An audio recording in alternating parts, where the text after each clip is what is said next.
Bonjour à tous et bienvenue à l'Institut des Libertés pour un nouveau délit d'opinion. Alors, Charles me disait, juste en entrant dans le studio, Inès Reg a tout avoué. Voilà. Mais comme je sais pas qui c'est, est-ce qu'il l'a avoué? Je voulais savoir et personne ne me dit rien, moi, dans cette maison. Non, mais ce serait un petit peu long à expliquer. C'est une personnalité qui a eu des embrouilles dans le cadre de Danse avec les stars sur TF1. Moi-même, j'ai pas vraiment suivi. Mais enfin voilà, il y a pas vraiment plus de choses à savoir. C'est plus, donc c'est pas très important qu'elle ait tout avoué. Alors non, c'est pas très important. Je peux vivre sans le savoir. Oui, exactement. Je pense que vraiment, je me suis rassuré là. On peut tous. Parce que je me dis, si c'était une femme politique et qu'elle a tout avoué, c'est tout à fait exceptionnel. Parce qu'un homme politique qui avoue quelque chose, par exemple qu'il a fait une connerie ou qu'il a eu tort, ce serait tout à fait remarquable. Donc je me disais, peut-être ce ferait partie de ces gens qui ont eu un réveil et qui se sont dit non, il faut que je dise la vérité aux Français, je suis nul. Ouais, non, alors c'est pas vraiment le cas. Je sais pas ce qu'elle a avoué d'ailleurs. Et en vrai, ça ne m'intéresse pas tellement. Et à mon avis, ça n'intéresse pas tellement nos auditeurs non plus. Bon, ben voilà. Surtout qu'on est quand même dans dans une période où l'actualité est pour le coup assez intéressante. Ils ont libéré. Oui, Assange, tout Assange. à fait. Ça, enfin une bonne nouvelle. Ah, ça, je suis content. J'ai vu ça ce matin. Je m'attendais pas à voir ça. Oui, ils ont libéré Assange. C'est le type qui a fait quand même 4 ou 5 ans de tôle, simplement parce qu'il faisait son métier de journaliste, quoi. C'est quand même et que l'Angleterre, qui était soi-disant la patrie de l'habeas corpus, ait laissé un type comme ça sans jugement et voulait même le livrer aux États-Unis, c'est enfin, je suis content qu'il ait été libéré. Ça prouve qu'il reste un petit peu de dignité outre-Manche. Oui, effectivement. Sinon, je voudrais justement commencer cette émission avec ce qui se passe outre-Manche, parce que effectivement, il se passe énormément de choses dans le pays.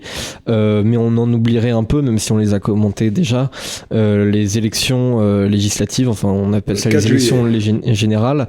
Effectivement, du 4 juillet, donc qui se dérouleront en Angleterre. On rappelle le mode de scrutin, c'est-à-dire il y a 650 circonscriptions et c'est winner takes all, c'est-à-dire il y a un seul tour, celui qui arrive en premier gagne la circonscription, point à la ligne. Il n'y a pas de second tour comme chez nous, il n'y a pas de proportionnel de quoi que ce soit.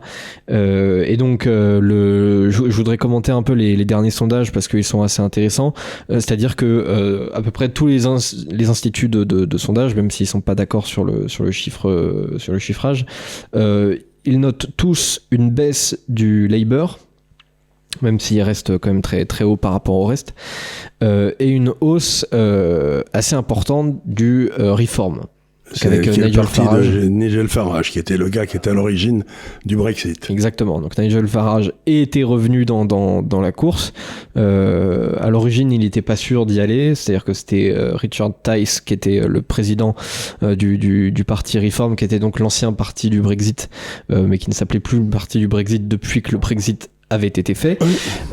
Et donc à l'origine c'était effectivement Richard Tice qui se lançait dans la course pour être Premier ministre, et finalement voilà, Nigel Farage s'est dit hop, j'y vais, et il est en train toujours de mener une campagne assez ardue. On voit qu'il est très présent sur les réseaux sociaux, il a une énergie folle, ce type.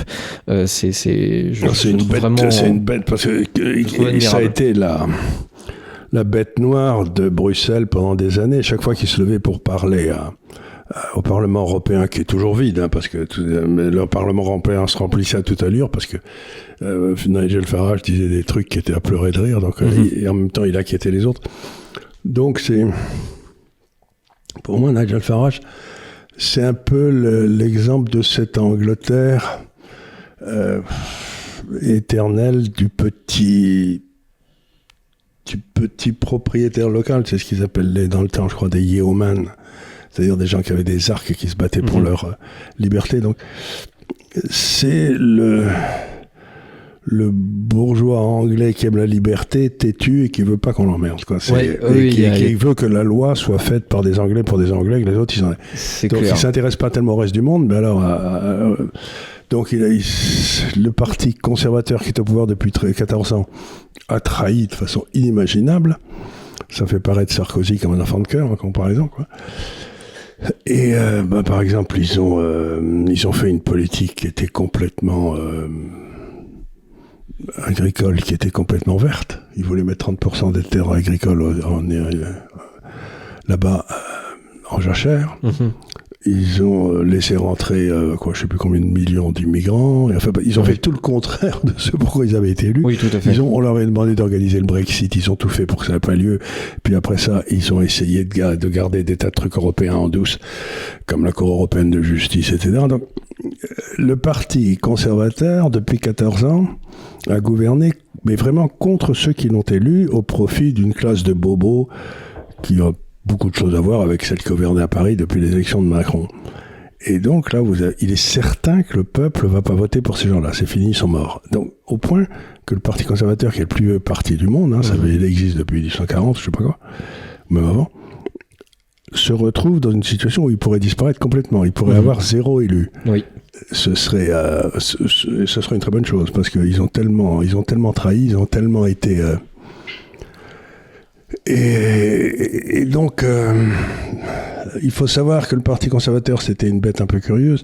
Vous aviez des chefs qui avaient tous fait Eton, qui étaient tous de grandes familles, etc. Et puis les troupes qui étaient des gens comme Farage, qui pouvaient, ce qu'on appelle en Angleterre des professionals, c'est-à-dire des avocats, des huissiers, tout ça. Donc c'était les troupes de marche du Parti conservateur. Et là, c'est en quelque sorte, c'est le Parti conservateur... c'est Farage qui est en train de liquider les élites du Parti conservateur. Ouais. Et la question qu'on se pose, c'est comme s'il y aura 3 candidats dans chaque circonscription. Bon, s'il y a, mettons que la droite fasse 55% en Angleterre, s'il y a 27 et 45, il n'y aura que des députés travaillistes. Mais la question qui est intéressante, c'est est-ce que quand les gens, si d'un seul coup Farage commence à passer nettement au-dessus des conservateurs, les gens vont se dire, plutôt que de voter pour mon conservateur habituel, qui est de toute façon qui m'a trahi, là, je vais peut-être veiller. Donc, il n'est pas du tout impossible. Je sais que c'est pas ce que pensent les spécialistes, parce que j'ai des copains en Angleterre qui m'en parlent. Ils me disent, non, tu as tort. Donc, il est possible que j'ai tort. Mais je me dis que c'est le genre de surprise, on peut avoir c'est le genre d'élection, on peut avoir une surprise, parce que vraiment, Farage est en train de passer à 19, je crois que les conservateurs sont à 17. Ouais, globalement, c'est dans ces eaux-là. Ouais. Dans ces eaux-là. Et donc, si jamais il passe à 22, 23, 24, les gens vont se dire, je laisse tomber les conservateurs, je vote pour Farage, quoi. Donc, il peut y avoir un moment, une espèce de barrage qui cède. Oui, c'est ça, c'est-à-dire que forcément, par rapport au mode de scrutin, il y a une sorte de vote utile qui se fait par nature, c'est-à-dire que vous dites, par exemple, si vous avez le Reform qui est à 10% et que vous avez, je sais pas, les conservateurs qui sont à 25, quelque chose comme ça. Vous votez pour les conservateurs parce que même si vous avez de la sympathie pour Nigel Farage et tout, vous vous dites oui, mais si je vote pour le Reform, eux ils ont aucune chance de se faire élire, alors que moi je vais faire élire un travailliste. Voilà, je vais faire élire un travailliste en faisant ça, donc je vais pas faire le con et je vais voter conservateur, même si je suis conscient de tous les problèmes internes des conservateurs. Le truc c'est que justement là, comme tous les sondages sont d'accord là-dessus, c'est-à-dire qu'il y a un mois à peu près, il y avait quasiment une dizaine de points de différence entre les deux. Aujourd'hui, à peu près tous les sondages s'accordent pour dire qu'il y a une convergence, voire le Reform est en train de passer devant le Parti conservateur. C'est le cas depuis un peu plus d'une semaine. Et par conséquent, si vous dites, dans ma circonscription, il y a le Reform, je sais pas, il peut faire 25% des voix et les conservateurs qui vont faire, je sais pas, 17%. Là, à ce moment-là, tous les conservateurs vont se dire, si je veux faire barrage au Labour, si je veux empêcher un député Labour d'être élu, il vaut mieux voter pour le Reform parce que c'est lui qui a le plus de chances de se faire élire. Voilà. Et le Labour aujourd'hui, ils sont un chef qui a à peu près le charisme d'une huître et qui est un grand garçon et qui est d'origine aristocratique. Et on a vraiment envie de voter pour eux comme de se tirer une balle dans le pied, quoi. Donc c'est pas en quelque sorte cette élection, il risque d'y avoir un triomphe du Labour, mais ça sera pas un triomphe du Labour, ce sera un écroulement des conservateurs. Oui, tout à fait. Donc ça va être très difficile ensuite de gérer ce pays si dans le fond, vous avez une majorité massive qui représente, je sais pas, 30% de la population. Ouais, ils se remettent dans un merdier à la française, quoi. Ouais, c'est-à-dire que effectivement, en fait, juste les conservateurs ont tellement trahi depuis plusieurs années que juste le vote conservateur est en train de s'effondrer, et donc c'est juste proportionnellement le vote Labour était plus important. Mais ça veut pas dire pour autant qu'il y a un engouement pour le Labour. Ça veut pas dire ça du tout. D'ailleurs, le type qui est le secrétaire général du Labour fait tout pour avoir l'image la plus lisse possible, pour vraiment avoir les électeurs un peu au milieu, un peu modérés du milieu. Et surtout, il peut y avoir une grosse abstention parce que les gens vont dire, il va y avoir sensiblement, je pense, une assez grosse abstention, surtout par rapport aux dernières élections c'était il y a 5 ans, en 2019. Ils avaient eu 80 voix de majorité, ce qui était énorme. Ouais, c'était ils ont trahi d'ailleurs. C'était gigantesque. Parce que et donc ce qu'on voit d'ailleurs justement depuis que Nigel Farage est dans la course, c'est que alors que Labour était crédité d'environ 45% des voix, aujourd'hui ils sont à 10% en dessous, ils sont environ à 35%. Ça veut dire que Nigel Farage a pris des voix à ceux qui pensaient voter déjà, Labour. La fois dernière, vous avez qu'on appelait le grand corridor rouge qui montait de Londres, je crois Manchester ou Birmingham, là-haut, qui était la grande base industrielle de l'Angleterre, qui était là où il y avait toujours voté Labour. Et lors des dernières voix, Farage avait demandé à ces gens-là qui votaient pour lui de voter pour le conservateur. Donc pour la première fois, le Labour avait perdu pas mal de voix dans la bande industrielle qui correspondait à son fief. Et d'ailleurs, c'est là que le Reform peut encore performer. Peut performer. Il peut, parce que là, il n'y a pas des masses de conservateurs. Donc, si toutes les circonscriptions étaient à 49, 51, mais c'est pas tellement le cas. Il y a des tas de circonscriptions qui étaient à 70% conservateurs ou 70% Labour. Et là, c'est là où Farage peut placer des députés, quoi. C'est parce que s'il y a 35 et 30, il peut remplacer des conservateurs. Ouais. Alors tout le monde me dit que non, ça va pas marcher. Les positions sont tellement bien tranchées, c'est pas.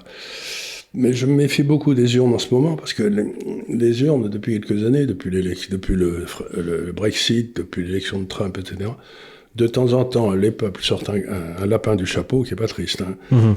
Donc, je vais voir ce que fait Farage. Ayant pratiqué un peu, je me dis, si un gars qui peut sortir un lapin du chapeau, un lapin du chapeau, oui, ça va, pas un chapeau du lapin, parce que... c'est plus dur dans ce sens, ouais. Dans ce sens-là, c'est un chapeau du lapin, faut être habile. Donc voilà, donc je me dis, je sais pas. Moi, en tout cas, je l'avais regardé, et en plus, le 4 juillet, c'est la fête nationale des États-Unis, donc voilà, ça va être intéressant.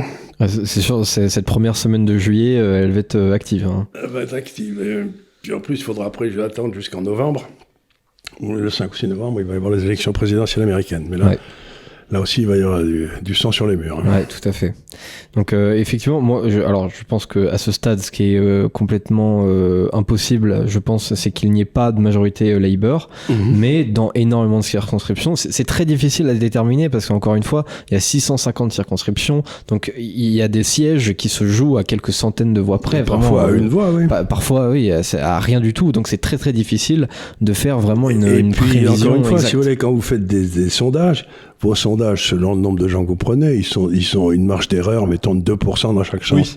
Oui. Mais quand vous faites un sondage sur 2 gars, 2%, c'est pas très difficile. Vous voyez si il est au-dessus de 2%. Mais quand vous en avez 3, vous avez un nombre de combinaisons qui deviennent. Donc, moi, je considère que les sondages, par exemple, en France aujourd'hui, où si on a 3 groupes à peu près, je suis bien incapable de dire. Les estimations, c'est comme d'ailleurs pour les législatives de 2022. Je regardais ces derniers jours les prévisions des instituts de sondage. Alors, c'est assez facile de mesurer des intentions de vote au premier tour, de dire voilà, tant va voter pour la gauche, tant va voter pour le centre, tant va voter pour la droite. Mais ensuite, savoir le nombre de sièges, c'est extrêmement difficile parce que vous savez pas à l'avance quelle va être la participation. Donc ça aussi, ça détermine la possibilité qu'il y ait une triangulaire, ce genre de choses. Est-ce que s'il y a une triangulaire, il y a le candidat, je sais pas, de la gauche ou du centre qui se démet pour dire moi je veux faire barrage au RN, etc. Et même s'il le fait, d'ailleurs, comment vont se comporter les électeurs derrière, c'est hyper compliqué à comprendre. Il y a énormément de paramètres et des petites variations de ces paramètres, derrière, ça a des conséquences assez. Il faut aussi avoir énormes. 12,5% des inscrits. Donc, il y a des tas de gars qui vont se retrouver troisième, Ouais. qui pourraient se maintenir, mais qui vont pas pouvoir se maintenir parce qu'ils n'auront pas fait 12,5% des inscrits. Donc, ça aussi, c'est un truc, une variable. Donc, bref, c'est la bouteille à l'encre. Et ça fait un quart d'heure qu'on vous parle pour vous dire qu'on n'a aucune idée, quoi. Oui, c'est un peu ça. Donc, mais ce que je veux dire, c'est que je pense que Nigel Farage a la possibilité, ça me paraît pas exclu, de remplacer le Parti conservateur. Ouais, ça ne me paraît pas exclu. Ça paraissait très improbable, mais pas impossible il y a un mois.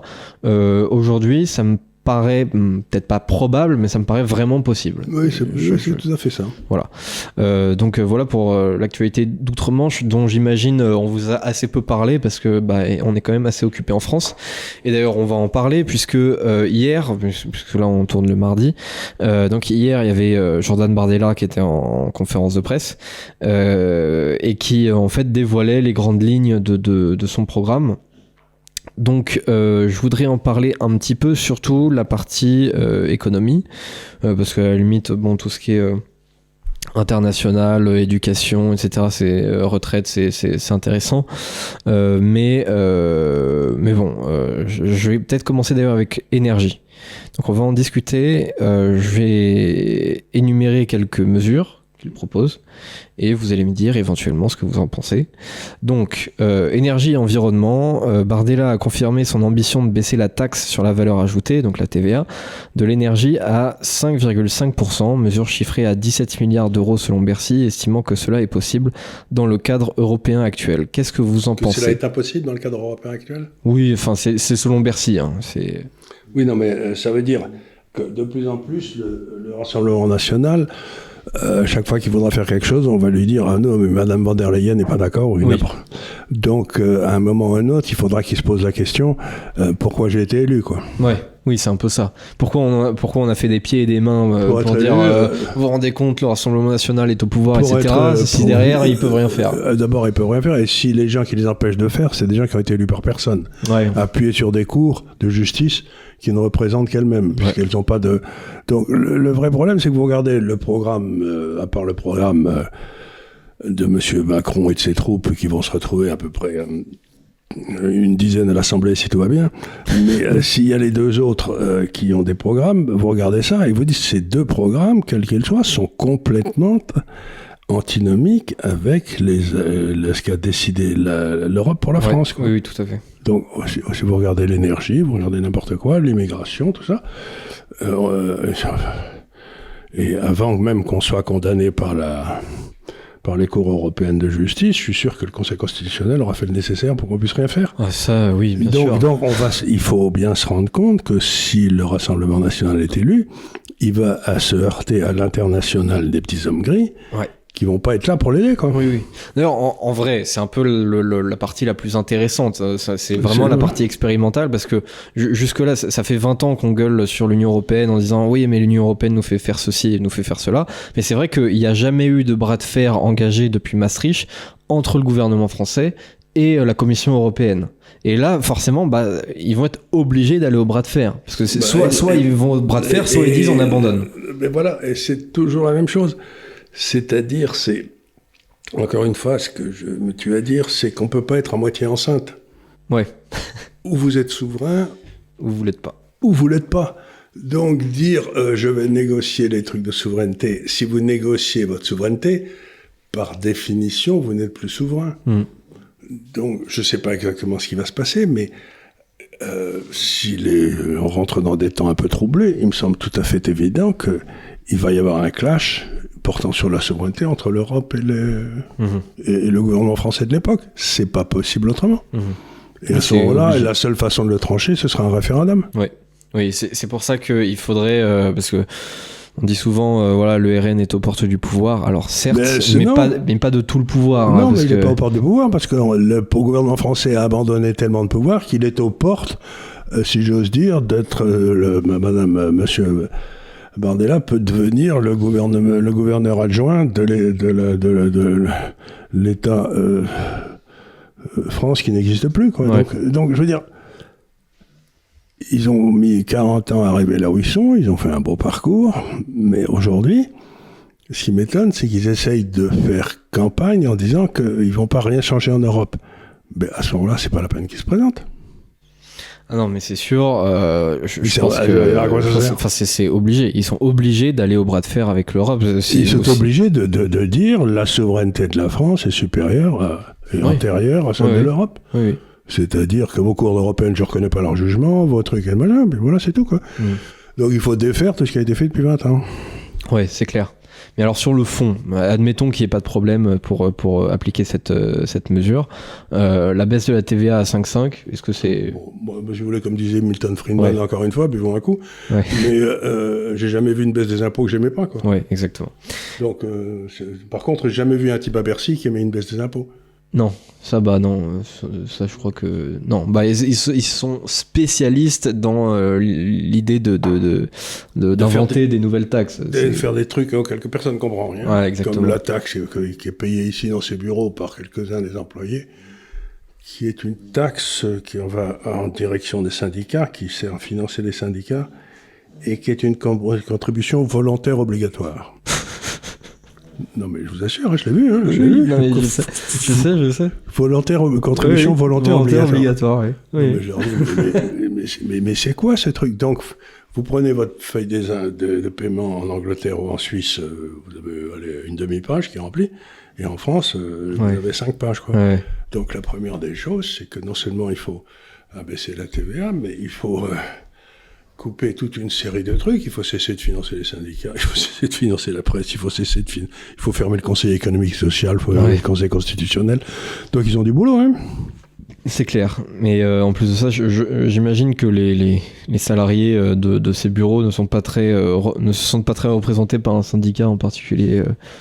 Donc je vois pas quand pourquoi... vous voyez qu'il y a un syndicat comme la CFDT ou je sais plus, qui disait qu'elle allait virer du syndicat tous les gars qui étaient au Rassemblement National, mais je croyais que les syndicats ne faisaient pas de la politique.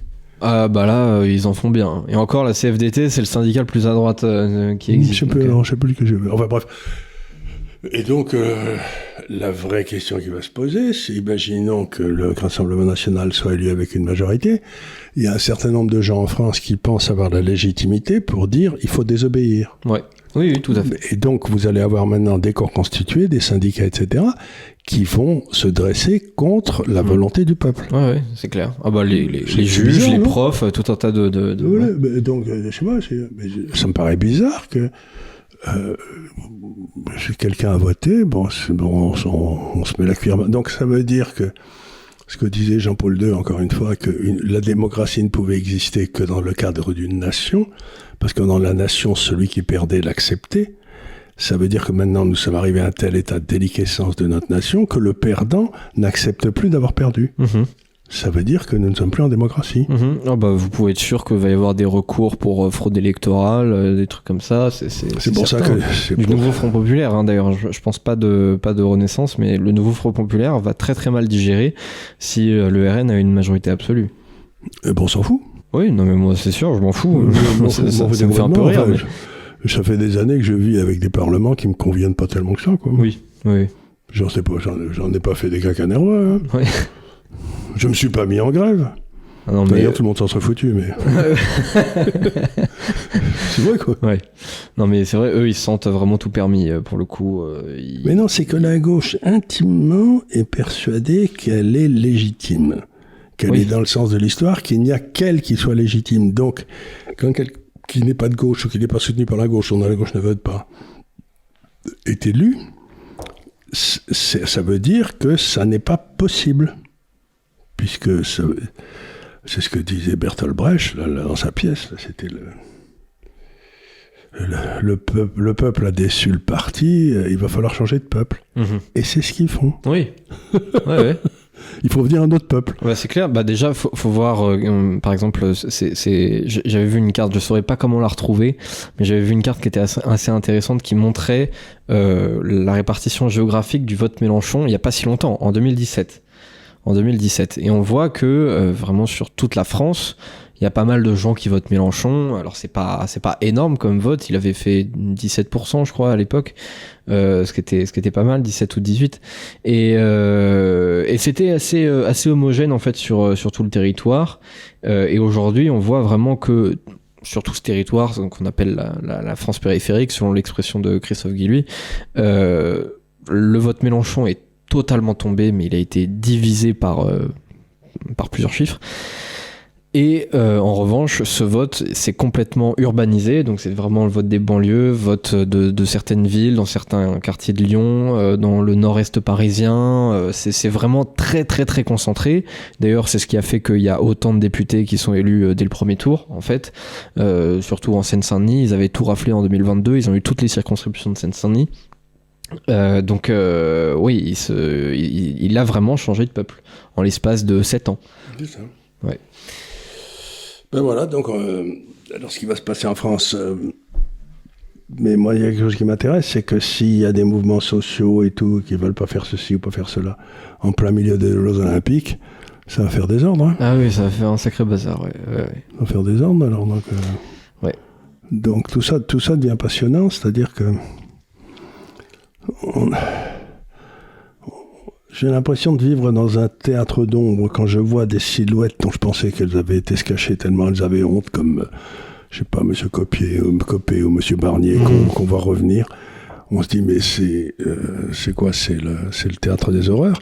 Et ce qu'il y a d'étonnant, c'est que ces gars-là se présentent sur le plan de la morale, en disant, et quand vous avez vu l'ensemble de leur carrière, un type comme Barnier qui a abandonné toutes les souverainetés, qui a voté pour toutes les saloperies, Copé pareil, vous dites, mais parler de la morale, voilà, de quoi parle-t-on quoi ? Ils savent pas ce que c'est. En parlant de morale, le dernier grand soutien du nouveau Front Populaire s'appelle Dominique Strauss-Kahn. Oui, c'est vrai. Voilà, donc la grande morale. Hein. J'imagine que Dominique Strauss-Kahn est tout à fait un être bien plus moral que ne l'est Jordan Bardella, par exemple. Bien sûr. Et puis surtout, il en a donné des preuves multiples et variées. Bien sûr. Bien sûr. Donc tout ça, si vous voulez, donc on revient à la même chose, c'est que la gauche a le monopole, pas du cœur, comme l'avait dit ce bon Giscard, mais du droit de dire qui est moral et qui est immoral. C'est-à-dire que la gauche, dans le fond, c'est une église qui s'est arrogé le droit d'exclure, d'excommunier. Ouais. Et donc, les excommuniés, personne n'avait le droit de leur parler dans les temps anciens, ils erraient dans la campagne.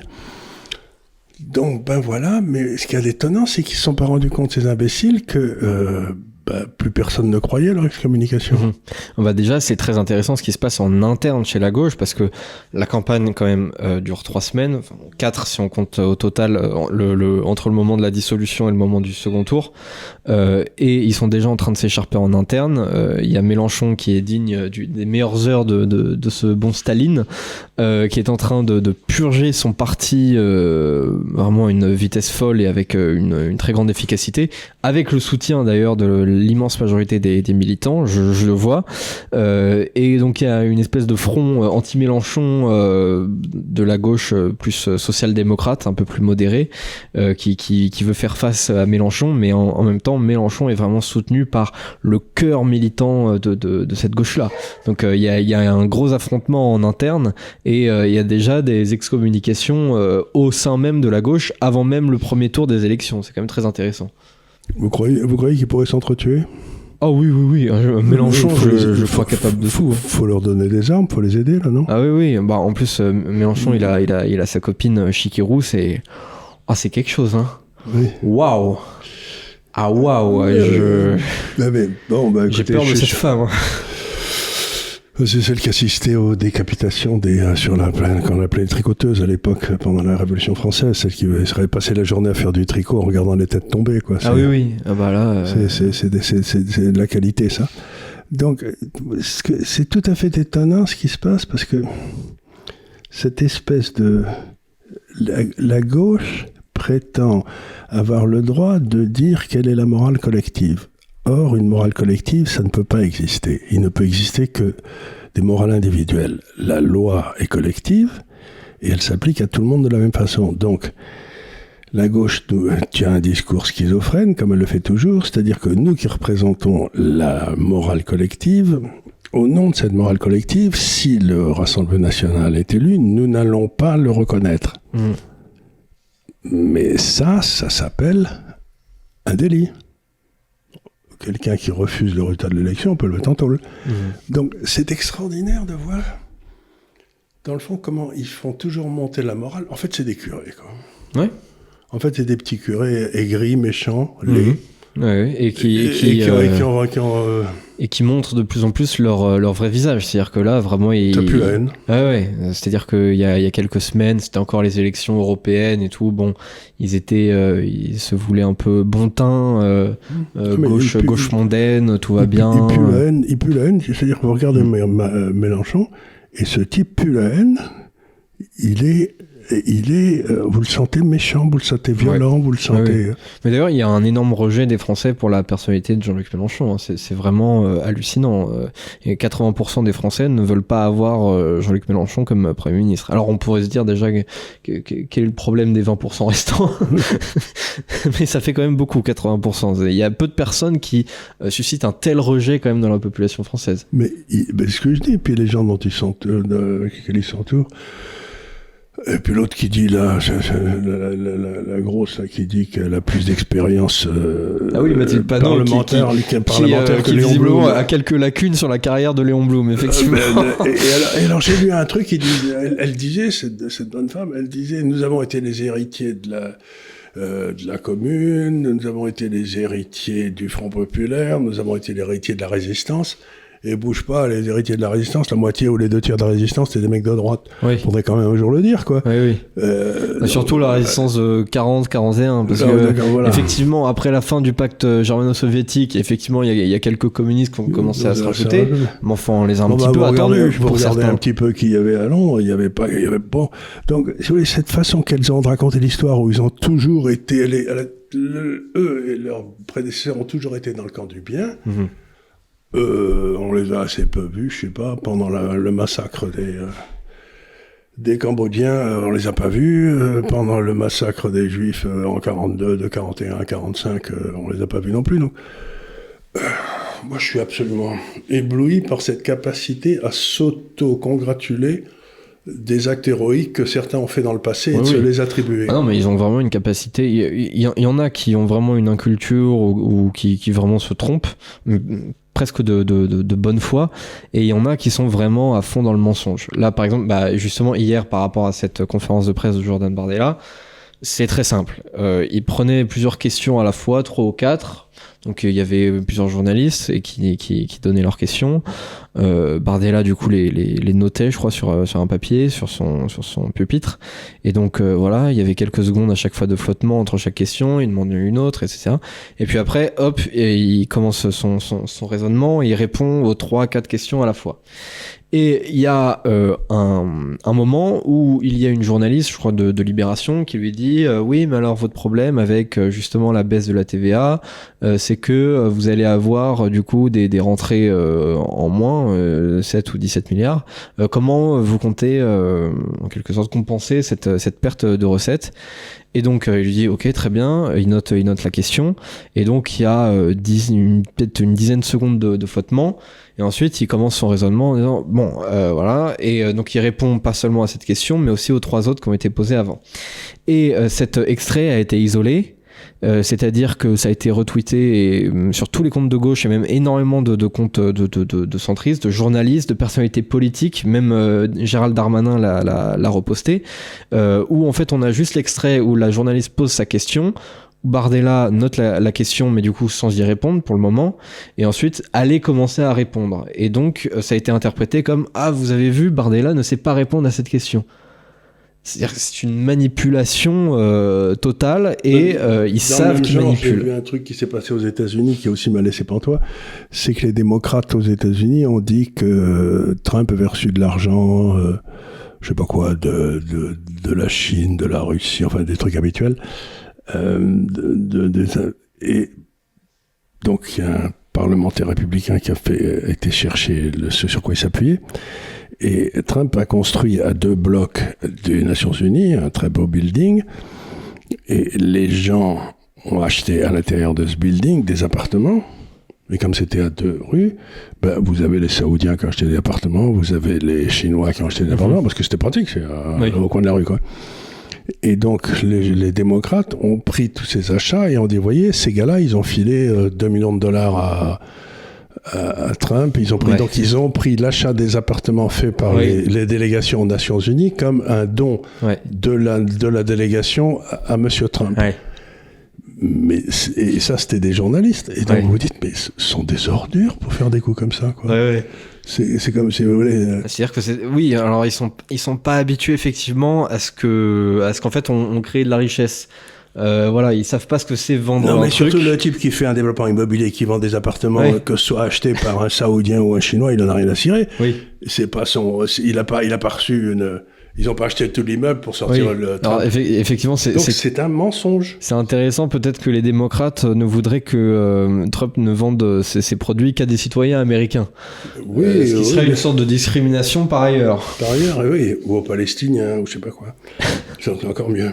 Ouais. Original. Non, mais ils n'ont aucune limite. C'est l'empire du mensonge, effectivement. C'est l'empire du mensonge. Donc, on arrive peut-être à la fin de l'empire du mensonge, mais... Ouais.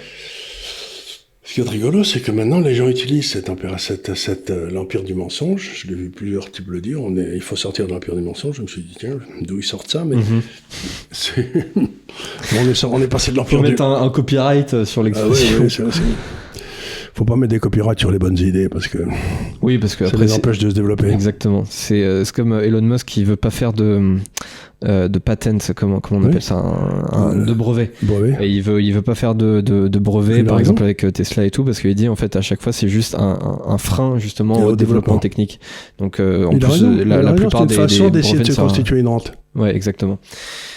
On continue un peu sur le programme, donc toujours sur l'énergie. Il souhaite refaire du nucléaire un élément majeur, fondamental, structurant du mix énergétique. Bon. La pression, c'est très bien, mais on n'a plus d'ingénieurs, on n'a plus de corps enseignants, parce que ça fait 20 ans que ce grand idiot de Jospin qui a fermé le surgénérateur, là. Superphénix. Superphénix, eh bien, si vous voulez, depuis, vous connaissez pas un ingénieur de 25 ans qui soit dit, je vais aller bosser dans le nucléaire. Ouais. Il y en a quelques-uns, mais c'est vraiment très rare. C'est sûr, la filière a été décimée en 20 ans. Décimée en l'espace de... Donc... Alors j'ai regardé en Chine, aujourd'hui, la filière nucléaire est en plein boom. Je crois qu'ils font 6 centrales nucléaires par an. Et surtout, ils offrent de faire des centrales nucléaires à d'autres pays, dans le Golfe ou partout, à peu près à 40% du prix que prend EDF. D'accord. Parce que c'est plutôt une technologie française qu'ils utilisent les Chinois. Okay. Donc ça veut dire que dans les années qui viennent, 70 à 80% des panneaux solaires viendront de Chine, la quasi-totalité des centrales nucléaires viendront de Chine, donc tout le développement énergétique du monde à venir trouvera sa source en Chine.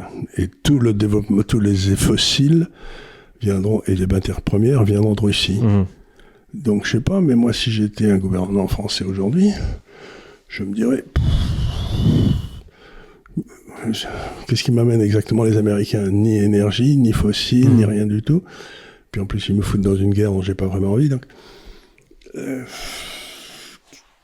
les Américains peuvent pas aller voir un pays comme l'Indonésie et lui dire on va vous faire 6 centrales nucléaires parce que vous en avez besoin. Parce qu'ils sont pas les gars, parce qu'ils sont pas les... Tandis que les Chinois, ils peuvent. Donc, les gens, quand vous regardez la montée en puissance industrielle de la Chine, depuis 10 ans, c'est inimaginable. Aujourd'hui, c'est les plus gros exportateurs de voitures au monde. Oui, en plus de ça, c'est surtout dans le cadre de toutes les politiques en fait écologistes. Ça nous mènerait directement en fait à un niveau de balance commerciale négative avec la Chine qui est assez hallucinant. C'est-à-dire que tout ce qui est batterie, effectivement, tout ce qui est véhicules électriques, tout ce qui est panneaux solaires et tout, effectivement, les Chinois sont les plus forts en termes de rentabilité. Et si vous voulez faire un train rapide qui traverse Java, ce qu'ils ont fait là-bas, les Chinois vous le financent et vous le font à un quart du prix d'un TGV, quoi. Et c'est aussi bien. Donc, on est là en train de disputer, de s'engueuler, etc. Et on voit pas que toute l'Asie, en particulier autour de la Chine et maintenant l'Inde, sont en train de se développer mais sans que pour la première fois, ce soit nous qui soyons les maîtres technologiques de leur développement. Mais je ne sais pas si vous vous rendez compte ce que ça veut dire. Oui. Bah, c'est sûr, il y a des gens qui sont vraiment bloqués 15 ans, 20 ans en arrière, qui pensent que la Chine, c'est juste encore Ils font des t-shirts. Ils font des t-shirts, des pulls. Alors aujourd'hui, c'est plus vraiment en Chine qu'on fait ça. Il y en a quand même un peu, mais aujourd'hui, le développement technique chinois, ça a été vertigineux en 15 ans. Et dans la marque de voitures électriques chinoise là, qui vient d'en sortir une tout à fait exceptionnelle, mais il y a 10 ans, il fallait qu'un type travaille 2 ans pour pouvoir se payer une voiture. Quasiment, c'était. Et aujourd'hui, ils en sont à peu près à 4 ou 5 mois. C'est-à-dire que la hausse de la productivité et la baisse des prix fait qu'aujourd'hui, toute l'Asie est en train de devenir capable d'acheter des produits de bonne qualité. Et nous ne sommes pas du tout compétitifs, ni sur les prix, ni sur la technologie. Donc voilà un sujet qu'on pourrait porter à la connaissance des Français pour faire une campagne intelligente. C'est vrai, à la place de discuter est-ce que ça va coûter 17 milliards mais... Donc encore une fois, on a eu un écroulement intellectuel dans ce pays dans les 20 dernières années qui est inouï. Ouais. On a donné la parole au crétin, il la lâche pas. Alors effectivement, il y a un truc qui me gêne un peu dans ces calculs programmatiques à chaque fois, c'est effectivement oui, mais alors ça amène 15 milliards de rentrées, ça nous sort 22 milliards. C'est un peu saoulant déjà parce que tous les types qui sont au pouvoir depuis 40 ans, ils ont tous eu un programme qui était bien calculé et tout, et à chaque fois on était quand même en déficit, on a augmenté la dette, aujourd'hui on est à 3100 milliards. En 2017, le champion du programme bien rodé, c'était quand même Macron. On a vu ce que ça donnait à la fin. Et en fait, on ne se pose la question que pour les rentrées de l'État. On ne se pose pas vraiment la question de ce qu'on pourrait gagner en productivité. Et sur le secteur privé tranquille. Ouais. Et ça me laisse... ça m'attriste énormément parce qu'on voit tous ces hommes politiques français, il n'y en a pas un qui comprend la notion de création de valeur, il ne sait pas ce que c'est, et ils pensent tous que l'économie, ça démarre avec la consommation. Si l'économie démarrait avec la consommation... il me semble qu'on ne serait jamais sorti du paradis terrestre, quoi. Donc, l'économie commence avec l'épargne. Ensuite, vous passez à l'investissement. Il faut transformer l'épargne en investissement productif, ce qui permet une hausse de la productivité. Mais si l'État prend toute cette épargne pour la filer à des gens qui vont la consommer et il n'y aura plus d'épargne après pour investir, le niveau de vie ne peut que baisser. Tout à fait. Donc, ce qui m'intéresse, moi, c'est de voir que tous ces gars-là, ils ont dans leur tête le mauvais logiciel. Ouais. Ils pensent que c'est eux, en prenant les bonnes mesures, qui vont créer la croissance économique. Ils vont rien créer du tout. Ce qu'ils peuvent faire au mieux, c'est de créer un environnement stable pour que ceux qui sont capables de créer de la valeur la créent. Ouais. Mais eux, ils font pas ça. Ils pensent que c'est eux qui sont responsables de la croissance. J'ai créé 250 000 emplois. Ouais. Mais vous dites, pas du tout. Pas du tout. Tu crées rien du tout, du coup. Ouais. Éventuellement, on a peut-être recruté 250 000 fonctionnaires. Là, peut-être. Mais ça, c'est pas des emplois qui ont été créés, c'est des emplois qu'il va falloir. Donc, c'est un pays qui vit dans l'illusion et le mensonge depuis Mitterrand. Oui, à peu près. Oui. Depuis Mitterrand, ça fait depuis 81. Où on ment en français en se disant de toute façon ils s'en souviendront pas. Ouais. Et c'était encore un truc que je vous racontais hier, qui rebondit un peu sur ce qu'on disait la semaine dernière, parce que la semaine dernière on était un peu plus sur le programme justement du nouveau Front Populaire, sur l'histoire de l'augmentation du SMIC à 1 600 €, etc. Forcément, il y a énormément d'entreprises, pas forcément que des grosses d'ailleurs, mais surtout des petites, qui ne peuvent absolument pas se le permettre. Non. Et donc ça veut dire énormément de licenciements et en plus de ça une augmentation des prix. Donc pour tous ceux que ça ne concerne pas, l'augmentation du SMIC, ils vont avoir leur pouvoir d'achat qui va diminuer. Mais ce qu'ils ont dit, du coup, ce qu'ils ont répondu là-dessus, le nouveau Front Populaire, c'est qu'ils ont dit, si effectivement on a des entreprises qui ont du mal à pouvoir augmenter leurs salariés au niveau du SMIC, à ce moment-là on va subventionner les entreprises pour qu'elles puissent le faire. Et vous dites, oui, alors c'est une idée intéressante, c'est celle, vous savez, c'est toujours celle du sapeur camembert, non, c'est la théorie keynésienne du sapeur camembert. Le sapeur camembert avait été chargé par le sergent, comment il s'appelle le sergent d'ailleurs, je sais plus, bref, le sergent, de faire un trou pour mettre des ordures. Donc, bon, il fait son trou, il met les ordures dedans, puis il va voir le sergent et il lui dit, sergent, qu'est-ce que je fais de la terre? Et le sergent le regarde et lui dit, vous avez qu'à faire un autre trou. Et, ce que je veux dire, et c'est vraiment, c'est la doctrine économique du Parti socialiste, oui. C'est ce que j'appelle la doctrine économique du trou du sapeur Camembert, quoi. C'est, on met quelqu'un en faillite ici, c'est pas grave, on va le subventionner. Mais avec quel argent? On s'en fout, ça. Et à chaque fois, en fait, on recule à chaque fois le paiement et ça termine systématiquement sur la dette. Ça termine justement sur la dette, mais maintenant, on va avoir des problèmes avec l'Europe. Parce que l'Europe, à un moment, elle va dire, écoutez les gars, vous êtes encore à 6% du PIB d'endettement, vous n'avez pas le droit de dépasser 3%. Maintenant, comme vous avez plus des bons Européens convaincus, comme vous êtes des gens qui avaient grogné contre l'Europe, on va vous interdire, on va vous mettre des amendes. Et c'est là que ça va péter. Ouais. Parce que comment on paye des amendes quand on est ruiné? On peut pas, on est insolvable. C'est pareil pour les personnes privées. C'est juste pas possible. Vous n'êtes pas un économiste socialiste, ouais? Non. Ça, je prends comme un compliment. Je prends comme un grand compliment. Voilà. Je poursuis. En matière de logement, le président du RN a redit son souhait de libérer les interdictions qui sont, à son sens, excessives. Concernant la location ou l'achat d'un bien en cas de mauvais diagnostic de performance énergétique, donc ça c'est l'histoire des DPE.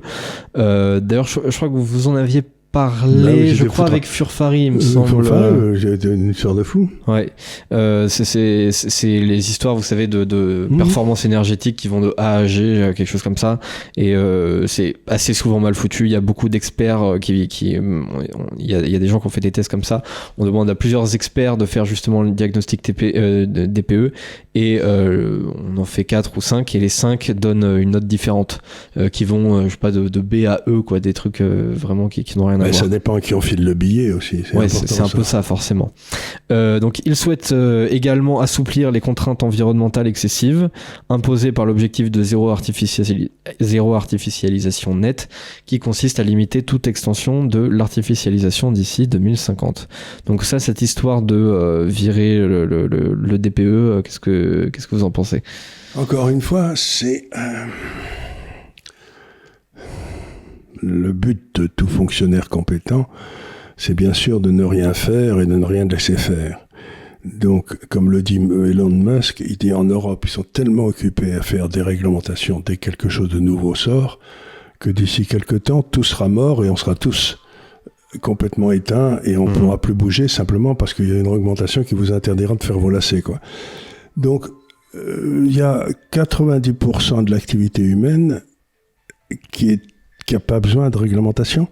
Et je me souviens, quand j'étais aux États-Unis, il y avait eu un bordel noir parce que d'un seul coup, il y avait l'État fédéral, je crois, qui avait décidé que pour être coiffeur, il fallait passer des diplômes. Et il y a des gens qui avaient regardé combien il y avait de business qui était fait aux États-Unis où il n'y avait pas besoin de diplôme. Et puis en l'espace de 40 ans, il fallait des diplômes pour être coiffeur, il fallait des diplômes pour cirer les godasses, il fallait des diplômes. Donc, vous vous dites, mais quels sont les crétins? Bon, il faut être des diplômes pour être avocat, soit il faut être des diplômes pour être docteur, soit ça va, pour être architecte, pour faire un pont. Mais pour être coiffeur, pour être épicier, pour être... Et aujourd'hui, si vous voulez faire une société française, je crois qu'il faut littéralement avoir une licence en droit pour pouvoir la présenter le dossier. Donc, vous dites, mais on est vraiment géré par des imbéciles, quoi. La liberté humaine ne peut pas être contrainte par des réglementations, et c'est tout le drame de nos sociétés qui me rend fou, c'est que nos systèmes politiques ont donné des droits de réglementation et de punition à des gens à l'extérieur d'eux-mêmes qui ne sont pas élus. C'est-à-dire qu'on ne peut pas virer l'administration de la sécurité sociale, allez. Ouais. On ne peut pas changer de fournisseur, on ne peut pas les virer. Ouais. Mais ils peuvent nous emmerder jusqu'à plus soif. Oui. Et donc, ce qu'il faut, si le Rassemblement National veut, c'est couper dans tous ces trucs. Ouais. Moi, il y avait, il y a quelques années, au Parlement canadien, qu'un truc qu'ils avaient inventé que je trouvais très bien, c'est que s'ils votaient une loi, qui était très con parce qu'il y avait quelqu'un qui s'était fait violer dans un coin et tout le monde était très ému, bon, vous votez une loi contre le viol, et puis voilà. 3 ans après, si personne ne demandait la prorogation de la loi, elle disparaissait. Ah oui. C'est-à-dire, donc, on devrait lancer comme ça peut-être des interdictions d'aller faire pipi sous les arbres, j'en sais rien. Ouais. Et si au bout de 3 ans, personne ne l'a réclamé, pas ça va. Ouais. Donc, le but du Front National, c'est pas de nous trouver des nouveaux trucs qui vont faire eux. Oui. C'est de couper tous les trucs qui nous empêchent de faire. Ouais. Il faut taper, mais pas tellement dans... Mais simplement dans l'emmerdement. Oui, effectivement, c'est-à-dire qu'il y a tout un tas de trucs, tout un tas de blocages qui sont essentiellement administratifs. On se dit, mais qui leur a donné le droit ? Qu'est-ce qu'on s'est emmerdé à faire ce truc, quoi ? Mais qui leur a donné le droit ? Oui. Qui leur a donné le droit ? Comment on s'est retrouvé là-dedans ? Et comment on peut retirer ça ? C'est un peu Par exemple, là, ma banque, je reçois un papier. Ouais. Il fallait que je le remplis. Et c'était l'état de ma fortune. Alors, je vais mettre des croix, plus de 500 000, plus d'1 million, plus je sais pas quoi. Mais je me dis, pourquoi la banque a besoin de savoir l'état de ma fortune ? En quoi ça la regarde ? Il n'y a aucune raison. Ouais. J'ai le droit de savoir Moi, je déclare mes revenus. Mais je devrais déclarer mon capital et surtout pas à ma banque. Ouais.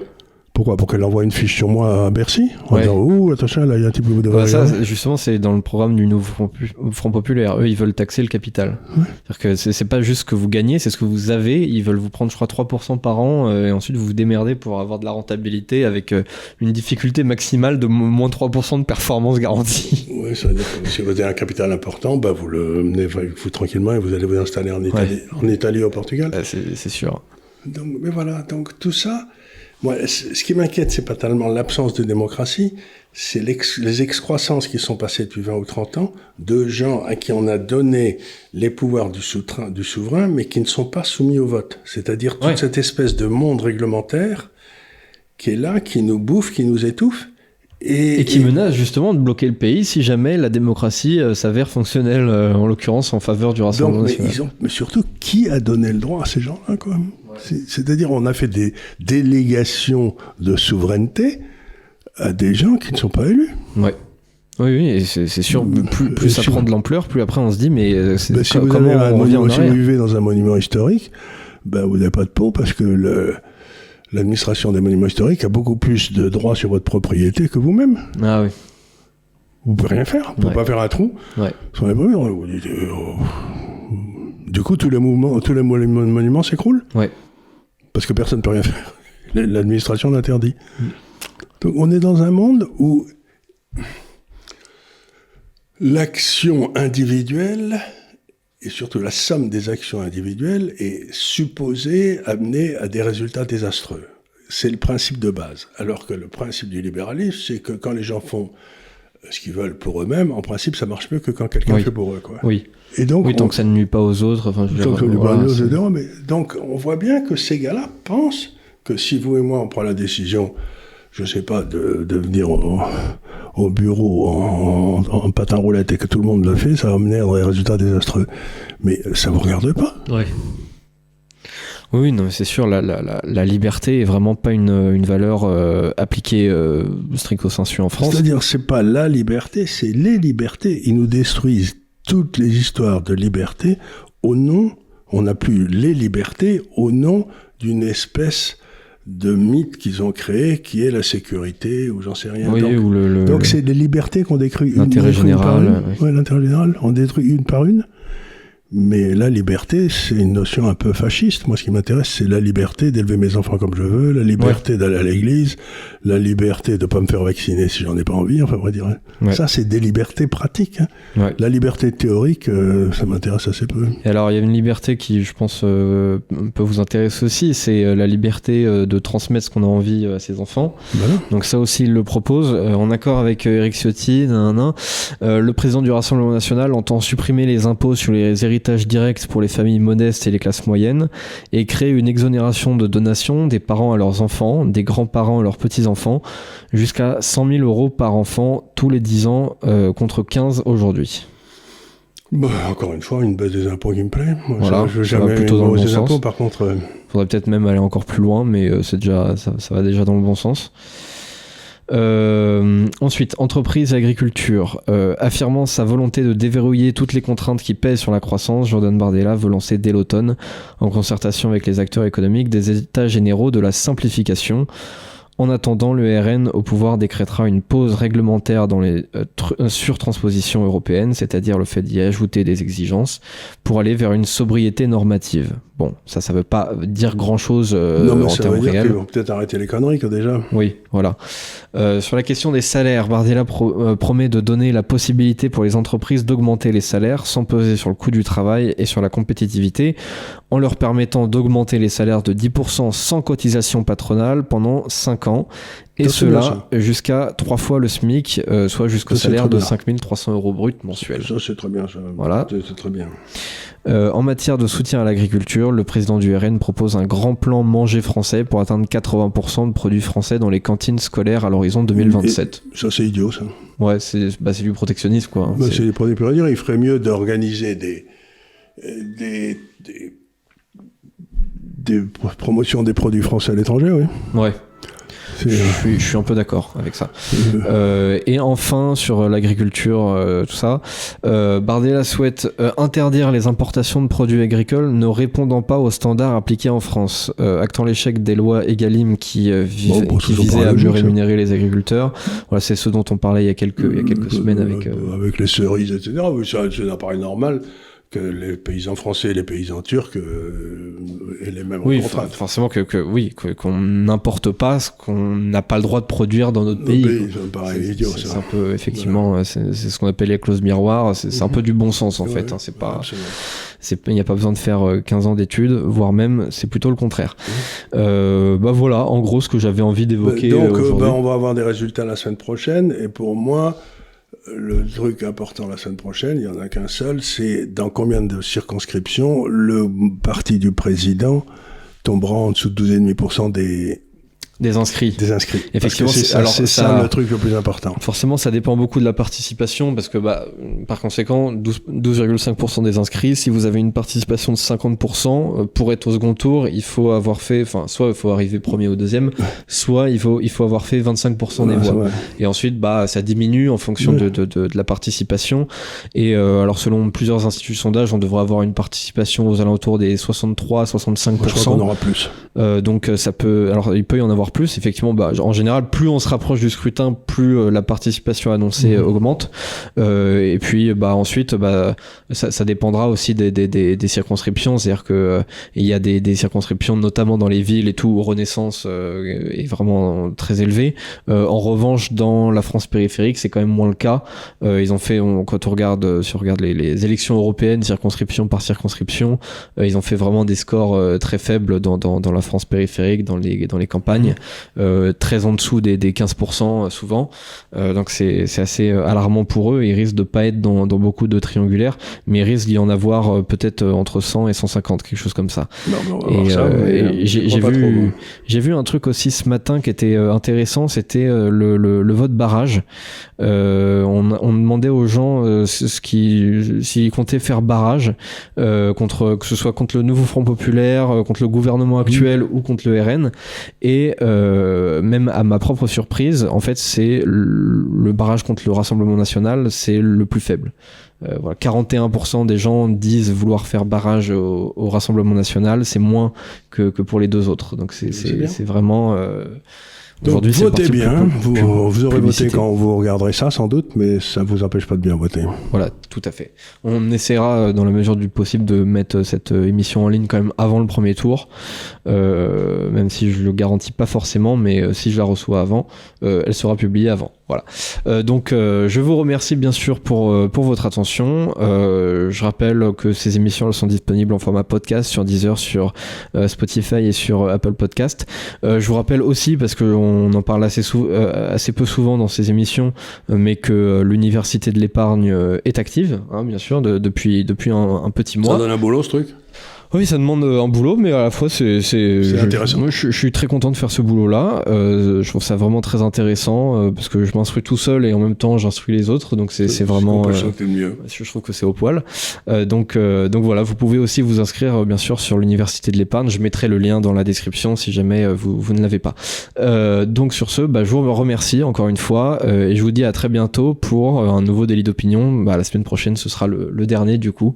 Et qu'on fera peut-être en visio d'ailleurs. Peut-être en visio parce que je serai... Vous serez avec les cigales. Avec les cigales et sous les platanes. Voilà. Avec mon Châteauneuf du Pape à la main. Voilà, très bien. Ça aura lieu à une bonne émission, je pense. Merci beaucoup. Je vous remercie beaucoup et puis à la semaine prochaine. Bientôt.